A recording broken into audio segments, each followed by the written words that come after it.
Untuk selanjutnya mungkin ada lagi nih program Prolanis. Siapa aja sih yang bisa ikut program Prolanis ini, Dok? Nah, kan kalau tadi PRB ya, kalau PRG program rujuk balik. Nah, beda lagi kalau Prolanis. Prolanis itu kan sebenarnya singkatannya dari program pengelolaan pasien kronis. Siapa aja yang bisa ikut? Sebenarnya pasien-pasien yang punya darah tinggi, punya DM, sejauh ini 2 ya, yang punya DM dan hipertensi, itu boleh ikut Prolanis, tapi setelah pasien diberikan informasi, diberikan komunikasi, edukasi, manfaat dari Prolanis dan bersedia ikutan program Prolanis, itu bisa banget jadi pasien Prolanis. Iya. Kegiatan apa aja sih yang ada di program Prolanis ini yang bisa Sobat YKN dapatkan Nih, kalau ini jadi manfaatnya ya. peserta Prolanis? Manfaatnya banyak ya. 1, bisa konsultasi kesehatan. 2, bisa pemeriksaan kesehatan. Terus bisa untuk dapat obat. Jadi pelayanan obat dapat. Lalu ada juga untuk pemeriksaan tadi penunjang laboratorium. Terus dapat lagi juga edukasi dan kegiatan kelompok ya istilahnya. Di kegiatan kelompok itu pasien bisa ikutan untuk dapat edukasi kayak penyuluhan-penyuluhan Iya. supaya pengetahuan tentang suatu penyakit, tentang suatu kesehatan itu lebih baik. Dan ada kegiatan senam sebenarnya ya, kayak olahraga bersama. Itu tuh senamnya bukan ala kadarnya ya. Itu bener-bener biasanya terstruktur, terencana. Kita panggil orang yang memang bisa ngajar senam ya, bukan cuman goyang kiri, goyang kanan, lihat kiri, lihat Iya, kanan, tapi iya. benar-benar struktur terencana. Iya, supaya bergerak ya, Dok, ya, Bergerak supaya supaya sehat badan ya. bugar dan sehat. Ya, ya. Luar biasa sekali ya untuk program Prolanis ini. Lalu gimana nih untuk pasien di klinik Yabes sendiri? Antusiaskah di PRB Prolanis ini? Ya, kan kita misalkan biasanya tiap hari Selasa ya untuk kita lakukan program Prolanis yang kegiatan kelompoknya ya. Terus kadang-kadang kan Selasa hari libur pisan, pas jatuh di hari libur. Terus mereka suka nanya gitu ya, saking antusias nanya, "Dok, ini nggak diganti hari lain?" Ya saking ini ya. Saking pengen Ya, ada pengen lagi ya. reuni juga Iya, kali ya, betul. Dok, Jadi ya. mereka ngerasa ya di situ bisa saling menguatkan ya. Biasanya kalau kita punya komunitas ya, kita tuh ngerasa hidup tuh dalam tanda kutip nggak susah ya Iya. sebetulnya. Nggak sendiri juga ya. Betul, nggak sendiri. Ada teman, ada yang nge-support ya. Terus mereka bisa sambil heureuy ya gitu ya. Malah merasa lebih muda. Dan tadi ya kita biasanya ada senam juga, jadi ngerasa bugar. Terus ada biasanya juga ada edukasi ya. Iya. Jadi mereka boleh tuh bertanya ketika kita kasih suatu paparan, penyuluhan, mereka juga boleh nanya tuh. Biasanya antusias ya, karena biasanya kita kadang-kadang kalau ada yang pas bergabung gitu, misalkan contoh kita tarik nih diabetazol misalkan contoh, Iya. kan suka ada sedikit-dikit gimmick ya gitu ya, dikit-dikit lah gift gitu ya untuk ngerangsang, untuk mereka bisa jawab, wah mereka happy banget tuh biasanya Pak Aris. Iya. Untuk hadiah-hadiah pasti happy ya, Dok, ya. Saya juga. Iya, sama.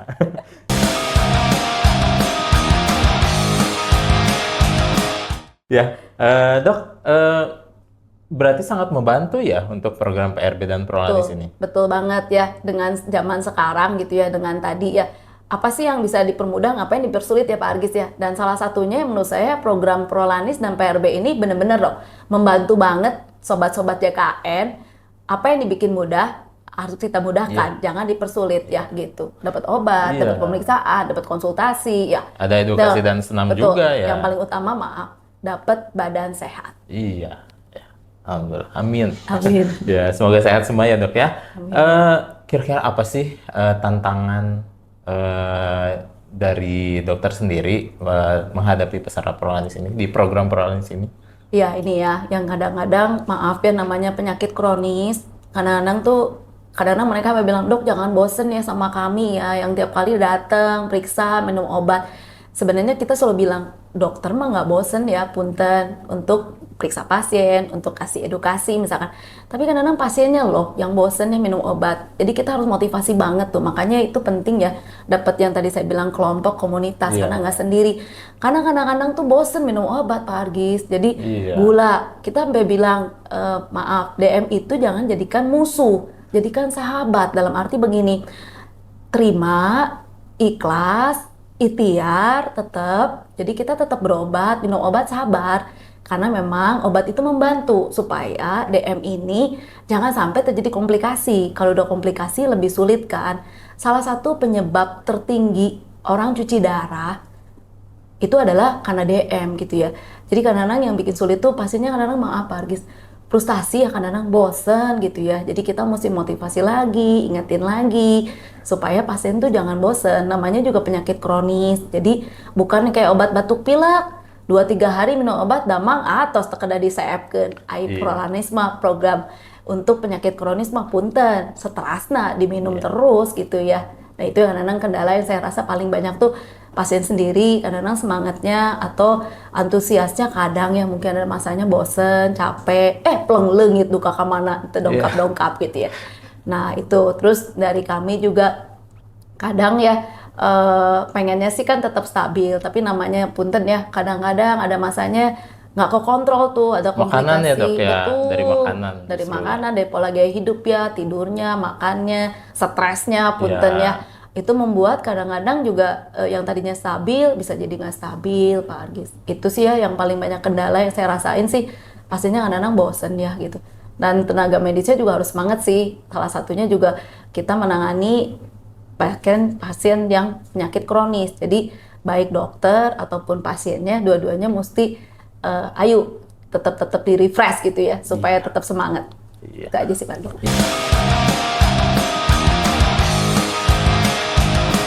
Ya, gimana sih respon pasien di program PRB dan Prolanis ini? Tadi ya, kalau saya sih kemarin pernah dengar sih ya dari rumah sakit ya. Kebetulan kita lagi itu ada kegiatan lah menyatukan antara rumah sakit terus FKTP lagi itu acaranya kebetulan penyakit jantung sih ya di simposium lah. Terus ada bagian yang dari kan punten rumah sakit juga diminta kan kalau memang pasiennya sudah stabil dikembalikan ke FKTP. Nah, bagiannya itu tuh pernah bilang ya bagian rumah sakit tuh kadang-kadang tadi pasien tuh takut Pak Argis. Jadi nggak mau dikembalikan ke FKTP karena takut yang tadi ya mungkin belum tahu manfaatnya ya Pak Argis ya. Jadi kendalanya tuh seringkali dari rumah sakit sih bilangnya pasiennya takut untuk dikembalikan. Tapi dari kami juga ya tadi kadang ya pasien itu kan sebelum di PRB kan punten ya mesti dirujuk dulu ya Pak Argis ya. Dirujuk stabil baru dikembalikan ke kami PRB. Karena ada pasiennya saking entah cintanya sama FKTP, entah takutnya sama rumah sakit nggak mau dirujuk juga. Ada yang tos dok saya mah di dieu teh sauyos pada dilandongan naon ge percanten ka dokter. Ya nggak juga ya. Jadi kita memang harus balik lagi tadi yang saya bilang ya, memberikan komunikasi, edukasi itu penting banget ya. Jadi pasien dikasih tahu, Pak jangan takut. Nanti kalau pasien Bapak udah stabil, penyakit Bapak udah baik, dibalikin lagi sebenarnya ke FKTP. Terus FK-trial juga jangan takut sebenarnya kalau pasiennya stabil udah dikembalikan ya jangan takut ya. Sebenarnya kalau nggak stabil pun, kalau ada penyulit pun kami pasti sih Pak Argis rujuk lagi ke rumah sakit. Jadi sama-sama ya, maksudnya biar pasien dapat manfaat yang paling optimal. Mungkin maaf ya dari rumah sakit juga jangan takut untuk mengembalikan ke FKTP karena FKTP juga tetap dipantau. Ada bagian sistem di informasinya juga ya Pak Argis ya, sistem di BPJS juga membuat kami juga nggak sembarangan kan, harus terpantau, harus pasien itu ketika dikembalikan juga jangan takut, tetap kami dalam tanda kutip akan tangani seperti yang di rumah sakit harapkan ya. Jadi tadi ada obatnya, ada edukasinya, ada juga pemeriksaan labnya gitu. Terus pasien juga ya jangan takut kalau sampai kami rujuk pun karena memang butuh untuk penanganan spesialistik dulu. Tapi nanti tadi kalau udah stabil akan di PRB kan. Dan ketika udah PRB, ya pasien akan merasa lebih manfaatnya. Karena tadi ya Pak Argis ya, bukan cuma dapat konsultasi kesehatan, obat ya, pemeriksaan dapat lab, betul ya Pak Argis ya. Iya. Itu sih. Jadi prinsipnya sesuai indikasi medis ya dok ya, yang memang awalnya perlu dirujuk karena diagnosanya sudah spesialistik, ada komplikasi, tentunya kan melalui rujukan dulu ya dok ya ke rumah sakit. Tapi kalau misalnya yang memang kondisinya baik-baik aja ya memang dipertahankan ya dok ya, dan jangan kebalik ya dok ya. Betul. Makanya tadi ya sebenarnya sama-sama yang tadi kalau niatnya memang mau memaksimalkan pasien, kita juga lihat ya kalau misalkan tadi kalau pasiennya stabil bagus ya kita ajakinnya Prolanis ya Pak Argis ya. Prolanis juga kan sebenarnya itu membantu banget karena nggak perlu juga di rumah sakit kan dulu ya Pak Argis, nggak perlu dirujuk dulu tuh. Obat dapat dari klinik ya. Karena masih bisa. Nah ini juga menarik banget kan sebetulnya ya. Jadi BPJS tuh lengkap banget nih. Udah kalau memang pasien butuh spesialistik dirujuk dulu, stabil balikin PRB. Kalau pasiennya baik-baik aja, tapi memang hipertensi, diabetes ya Pak Argis ya, bisa ikut program Prolanis. Sama, Prolanis juga dapat manfaatnya sama tuh. Bisa dapat konsultasi kesehatan, dapat pemeriksaan kesehatan, dapat pengobatan, dapat obat ya, pelayanan obat, dapat pemeriksaan penunjang, dapat tadi ya, ada kegiatan kelompok. Jadi ketika pasiennya DM dengan hipertensi yang stabil dan tidak perlu dirujuk, itu bisa ikutan juga tuh kalau mau ya dengan program Prolanis ya Pak Argis ya. Iya. Manfaatnya sama banyak. Manfaatnya banyak sekali ya dan sama sebenarnya.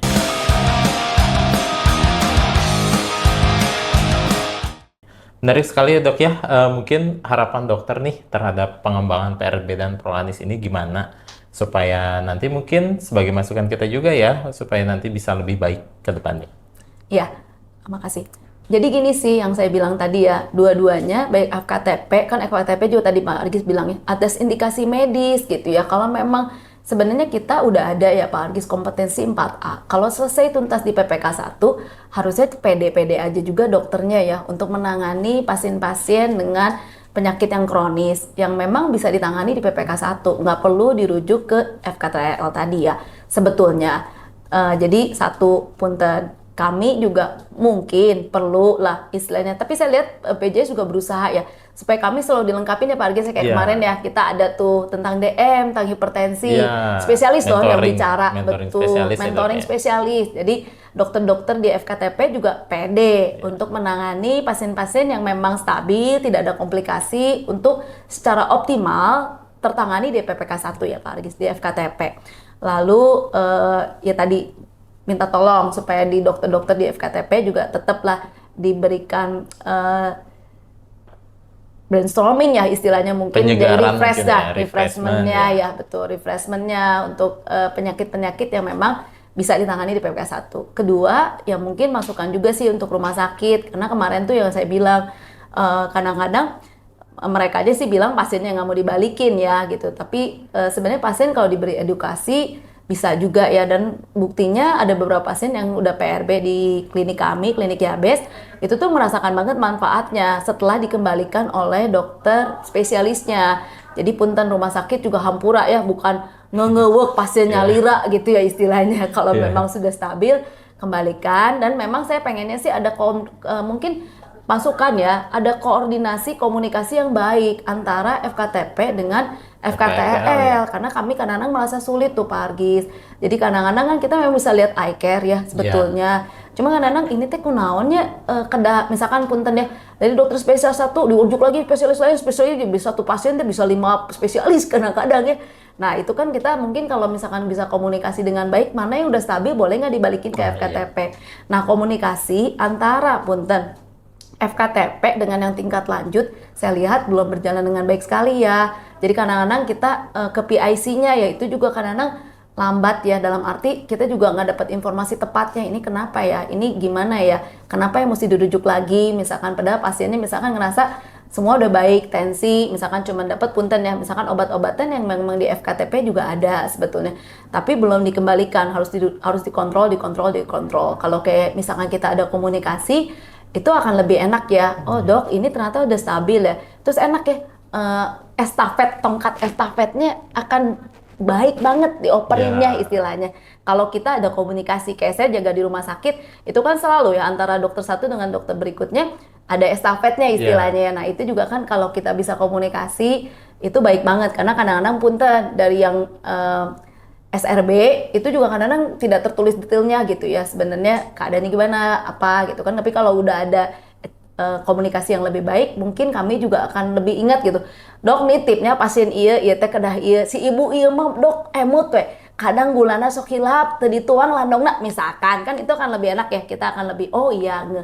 Jadi masukannya mungkin satu, FKTP diperlengkapin juga, jangan takut dengan tadi reference FKTL juga jangan takut, kalau memang mau pasien stabil ya kembalikan ke FKTP, dan komunikasi yang lebih baik sih ya Pak Argis mungkin.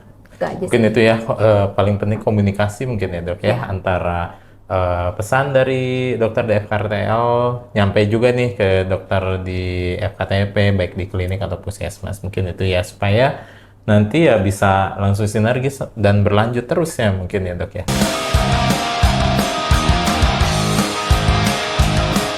Mungkin terakhir nih, pesan atau ajakan untuk sobat JKN yang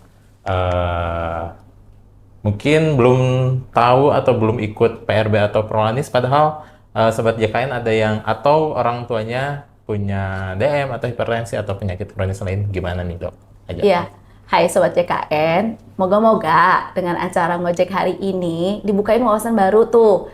Udah denger ya, manfaat-manfaat yang luar biasa dari program PRB ataupun program Prolanis. Nah, sobat-sobat, kalau masih ada yang bingung atau masih mau tanya, jangan ragu, datang ke FKTP-nya, tanya sebanyak-banyaknya. Pasti dokter juga mau kok jelasin. Dan kalau memang belum, sayang banget tuh, kalau kasarnya mah gini, dapat fasilitas, kelas bisnis, lah ngapain di kelas ekonomi gitu ya. Jadi manfaatin, ini sebenarnya ada manfaat kegiatan program yang sangat baik yang bisa dimanfaatkan. Jangan takut. Tadi kami sebagai dokter baik di FKTL ataupun di FKTP pasti pengen pasiennya tuh sehat, pengen pasiennya tuh sembuh. Jadi kami akan berusaha, ayo bareng-bareng untuk supaya sehat pasti butuh kepercayaan dua pihak. Jangan takut untuk datang, jangan takut untuk manfaatin. Kalau masih bingung, tong hawatos tuh marus nu seueur mau kena biaya tambahan. Ya. Iya, luar biasa sekali dok ya. Mudah-mudahan di podcast Ngojek kali ini bisa bermanfaat ya untuk sobat JKN sekalian, mau untuk sobat JKN atau orang tuanya mungkin, atau saudara-saudara yang memang ada penyakit kronis yang tadi, yang 9 penyakit itu bisa diinformasikan, bisa mengikuti program PRB dan Prolanis, dan jangan takut ya dok ya, untuk berobat dan konsultasi ke FKTP. Mungkin sekian ya dok ya. Terima kasih Dr. Marlin atas kehadirannya dan sharingnya di podcast Ngojek hari ini. Mudah-mudahan bisa bermanfaat ya dok ya. Amin. Untuk peserta JKN semua. Dan dokter sehat selalu. Amin. Dan terima kasih untuk kehadirannya di podcast hari ini. Terima kasih dok. Terima kasih semuanya. Semoga bermanfaat tadi ya Pak. Saya minta maaf ya kalau ada kata-kata yang nggak sesuai atau nggak jelas atau maaf menyinggung, nggak maksud. Pokoknya semuanya pengennya manfaat maksimal, manfaat yang optimal ya. Hatur nuhun sobat JKN semuanya. Hatur nuhun Pak Argis, hatur nuhun BPJS Kesehatan. Sukses selalu ya. Amin. Terima kasih dok. Ya terima kasih juga sobat JKN semua. Terima kasih sobat JKN sudah menyimak video ini. Jangan lupa untuk di like, share, comment, and subscribe.